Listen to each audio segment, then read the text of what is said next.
यस श्री सिंहदेवी माध्यमिक विद्यालयले सञ्चालनमा ल्याएको मिसन एमएससी अर्थात् स्मृति स्तम्भ तथा मञ्च निर्माण कार्यका लागि हालसम्म लालीगुराँस नगरपालिका पूर्व विद्यार्थी तथा अभिभावक, विद्यार्थी, शिक्षक तथा कर्मचारी, शिक्षाप्रेमी, राजनीतिकर्मी, समाजसेवी, बुद्धिजीवी लगायत सबैले सरसल्लाह, साथ सहयोग, आर्थिक सहयोग गर्दै आइरहनु भएको छ।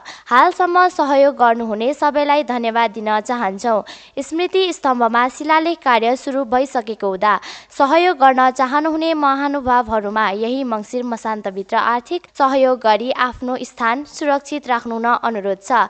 शिलालेखमा हालसम्म विद्यालयलाई रु 5,000 भन्दा माथि सहयोग गर्नुहुने महानुभावहरूको नामावली राखिनेछ।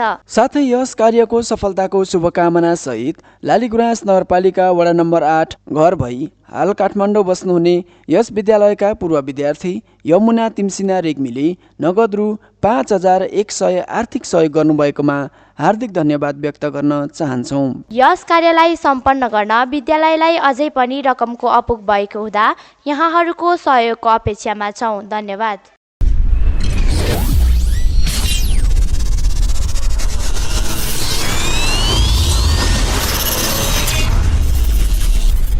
मिसन एमएससी मञ्च तथा स्तम्भ निर्माण।